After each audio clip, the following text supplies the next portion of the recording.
Мен Сарсен, атам Әндірхан мен әкем Сәндібайдан ес білгелі малмен айналыстым.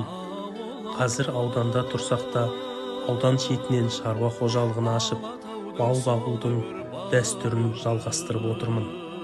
Ата-бабамыздың ұстанған кәсібі мал шаруашылығы болғандықтан, қазір де балаларыма соны дәріптеп, үйретіп келе жатырмын. Мүмкіндігінше әр демалыс сайын шаруа қожалығына барып, балаларымды еңбекке баулуға тырысамын. Ежелде халқымыз жылқыдан тектілікті үйренген.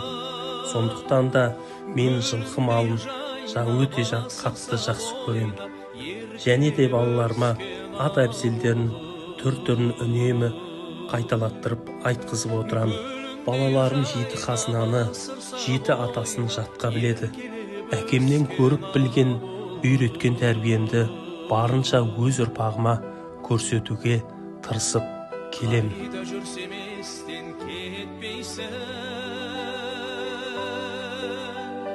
Көңілімде менің көктейсің, бір жалын бар бойда сен жаққан, жүрегімде мәңгі өшпейтін. Жайлауы жасыл жайқалып жатыр әйгілі Алатауынан.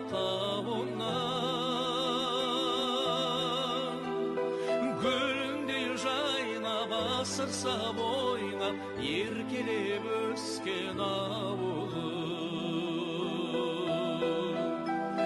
Гүліндей жайнап асықса бойнап, еркелеп өскен ауылым.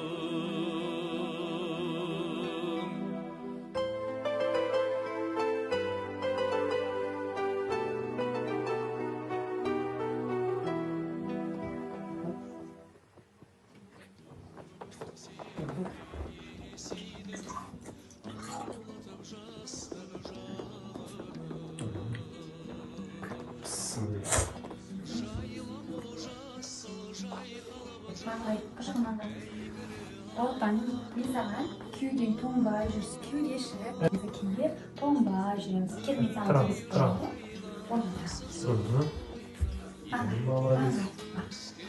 Ой, молодец.